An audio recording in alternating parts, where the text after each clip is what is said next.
Friends, तो अपना अपने करंट अफेयर का जो सेशन चला रखा था, अब अपन उसमें आगे बढ़ते हैं। और जो आज अपना करंट अफेयर का जो सेक्शन का जो टॉपिक है वो एक रिपोर्ट है।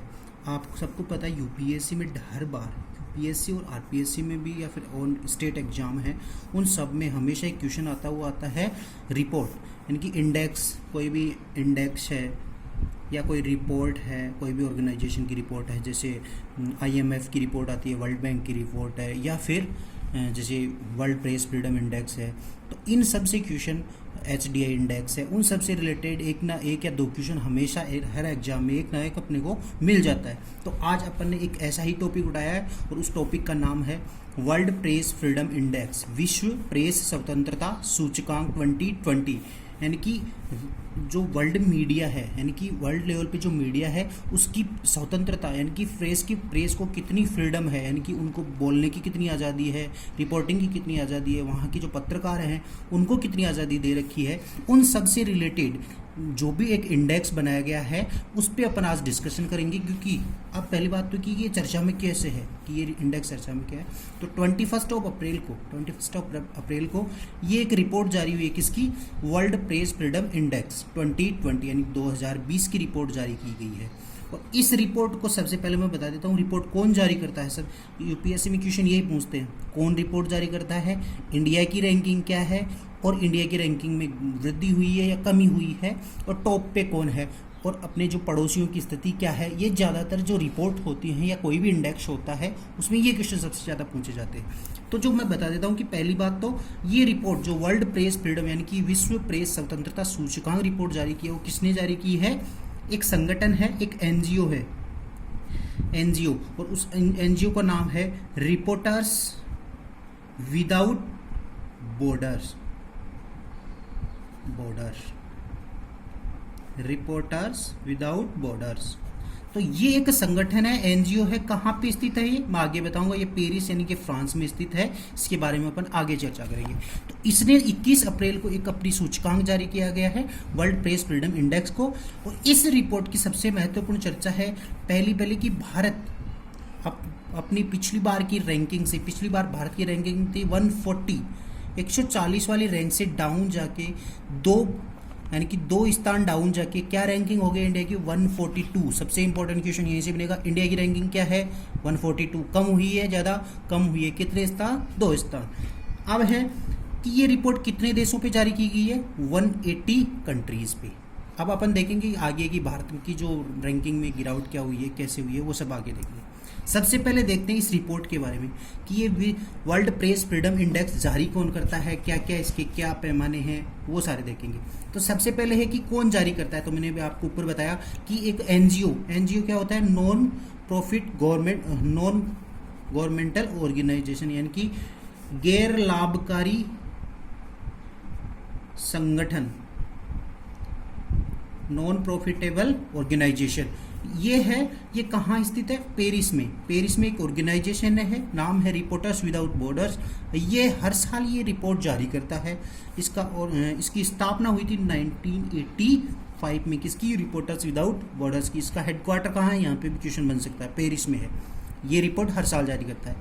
अब है कि ये रिपोर्ट के पैमाने क्या है। तो इस रिपोर्ट का जो सबसे बड़ा पैमाना वो है कि जो दुनिया के जो भी देश है, वहाँ की जो पत्रकार हैं, यानी कि जैसे अपने मीडिया है, वहाँ उनके पत्रकारों को रिपोर्टिंग की कितनी आज़ादी है, वो अपने विचारों को कितनी फ्रीडम से रख सकते हैं, उन पे किसी प्रकार का पॉलिटिकल प्रेशर या फिर कोई जनता का प्रेशर या कोई और प्रेशर गवर्नमेंट अथॉरिटीज का नहीं है। उन सबको आधार बना के, यानी कि एक तो पत्रकारों की स्वतंत्रता, दूसरी उन पे हमले, यानी कि हमले तो नहीं हो रहे, जहाँ पे पत्रकारों पे हमले होंगे वहाँ पे प्रेस की स्वतंत्रता ऑटोमेटिकली कम होगी, क्योंकि वो अपने आप को फ्रीडम ऑफ एक्सप्रेशन का अपना यूटिलाइजेशन वो नहीं कर पाएंगे। तो ये मेन इसके क्या है? बेस है किसकी? इस रिपोर्ट के, कि पत्रकारों को कितनी फ्रीडम है और उन पे हमले, यानी कि उन पे उनकी सिक्योरिटी, यानी कि सिक्योरिटी का कितनी सिक्योरिटी वहाँ पे अवेलेबल है। इन 2 पैमानों के आधार पर ये रिपोर्ट जारी की जाती है। अब अपन आते हैं कि इसमें रैंकिंग टोटल 180 कंट्रीज, 180 देशों को इस रिपोर्ट में शामिल किया गया है। और टॉप में वही हमेशा वाले यूरोपियन कंट्रीज। यूरोपियन में भी कौन से? वो उत्तरी जो अपना यूरोप है उसके टॉप 3 कंट्रीज़ में सबसे पहले है Norway, second one is Finland and last है थर्ड है डेनमार्क। फर्स्ट पे है नॉर्वे, फिनलैंड एंड डेनमार्क। ये टॉप 3 कंट्रीज़ हैं जो वर्ल्ड प्रेस फ्रीडम यानी कि यहाँ पे जो पत्रकार हैं उनको सबसे ज़्यादा यानी कि जो यहाँ प्रेस है उसको सबसे ज़्यादा स्वतंत्रता मिली हुई है।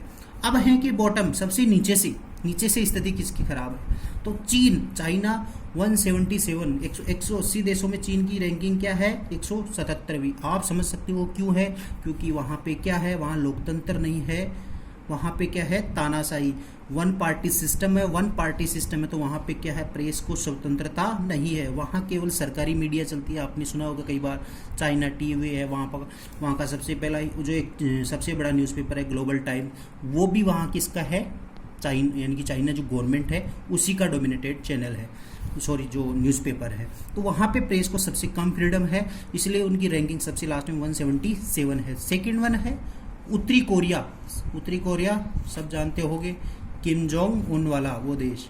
यहाँ पे आप सबको पता है डेमोक्रेसी नहीं है, यहाँ पे तानाशाही, इसलिए यहाँ इसकी भी रैंकिंग है 180।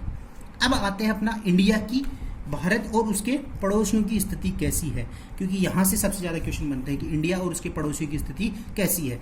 तो भारत की रैंकिंग, भारत के लिए भारत की स्थिति है उसमें भारत में अपन चर्चा करते हैं। तो भारत में क्या है कि इस रिपोर्ट में बताया गया कि भारत में 2018 में 6 पत्रकारों की हत्या हुई थी, लेकिन इस बार एक भी पत्रकार की हत्या भारत में नहीं हुई है। लेकिन फिर भी आप देखोगे कि अपनी रैंकिंग पिछली बार से गिर के 2 स्थान गिर के कितनी हो गई है 142। तो इसके जो रीजन बताए हैं उन्होंने 2 इंपॉर्टेंट रीजन बताए हैं, वो यहाँ पे मैं आपको दिखाता हूँ कि जो भारत की जो रैंकिंग गिरी है उसके 2 रीजन है। एक तो भारत में बढ़ता हुआ उग्र राष्ट्रवाद, यानी कि राष्ट्रवाद नेशनलिज्म की जो एक्सट्रीम नेशनलिज्म है वो बढ़ रहा है, और दूसरा है कि सोशल मीडिया पे जो दुष्प्रचार यानी कि जो पत्रकार हैं उनके अगेंस्ट हेट प्रचार यानी कि दुष्प्रचार किया जा रहा है। इसके कारण उनकी प्रेस की जो फ्रीडम स्वतंत्रता है वो कम हुई है, इसलिए भारत की रैंकिंग इस बार कम हुई है। अब देखते हैं कि भारत के पड़ोसी में चाइना की मैंने आपको ऊपर बता दिया क्या रैंकिंग है 177। पाकिस्तान की रैंकिंग पिछली बार से 3 स्थान गिर के कितनी रह गई है 145। एक पड़ोसी अपना बांग्लादेश, इसकी रैंकिंग है 1 स्थान गिर के 151। ये इंपॉर्टेंट है। अब इसकी एक इंपॉर्टेंट बातें हैं कि स्वतंत्रता में यानी कि ईश्वर जो प्रेस की फ्रीडम है उसमें कमी नहीं हुई है। पूरे वर्ल्ड लेवल पे देखेंगे ना, वैश्विक स्तर पर उसमें क्या हुआ है, प्रेस में 0.9% स्वतंत्रता में क्या हुई है, वृद्धि हुई है। और दूसरा पॉइंट है कि किन भौगोलिक आधार पे यानी कि जो कॉन्टिनेंट है उनके बेसिस पे इन्होंने बताया है कि किस क्षेत्र में सबसे ज़्यादा मीडिया को स्वतंत्रता है। तो सबसे ज़्यादा कहाँ है यूरोप में, इसके बाद में उत्तरी अमेरिका। यूरोप में आप सबको पता है, उसके बाद उत्तरी अमेरिका में अमेरिका वाले, मैक्सिको, कनाडा वाले कंट्रीज आते हैं, इसके बाद में अफ्रीका, और सबसे लास्ट में वाला जो क्षेत्र है वो है एशिया वाला। तो यहाँ सबसे कम मीडिया को स्वतंत्रता मिली हुई है। अब एक एक्स्ट्रा पॉइंट बता देता हूँ आपको कि जो वर्ल्ड प्रेस फ्रीडम विश्व प्रेस स्वतंत्रता दिवस, ये तो रिपोर्ट है, ये दिवस कब मनाया जाता है 3 मई यानी कि कल ये दिवस मनाया जाएगा। कब घोषित हुआ है मैम ये दिवस 1993 में। किसने घोषित किया यूनाइटेड नेशन ने। इसके साथ ही एक लास्ट आज आपके लिए क्वेश्चन है, वो क्वेश्चन देखिए आप, जो अपन ने पहले पढ़ा उससे संबंधित एक क्वेश्चन है कि वर्ल्ड प्रेस फ्रीडम इंडेक्स 2020 के संदर्भ में निम्न कथनों पे विचार कीजिए। पहला कथन है, इंडेक्स के अनुसार यानी कि जो इंडेक्स जारी है उसके अनुसार वैश्विक स्तर पर मीडिया की स्वतंत्रता में कमी हुई है। तो ये कथन सही है क्या? बिल्कुल नहीं। मैंने अभी बताया था आपको, यहाँ देखिए कि स्वतंत्रता में क्या हुई है, वृद्धि हुई है 0.9%। तो ये स्टेटमेंट क्या हो गया, गलत हो गया। दूसरा, भारत की रैंकिंग में 2 पायदान सुधर कर 140वीं हो गई है, नहीं, ये भी स्टेटमेंट क्या है, गलत है। भारत की रैंकिंग 2 स्थान गिर के पिछली बार 140 से गिर के कितनी हो गई है 142। तो ये स्टेटमेंट भी गलत है। तो इसका आंसर क्या होगा, डी। Thank you friends.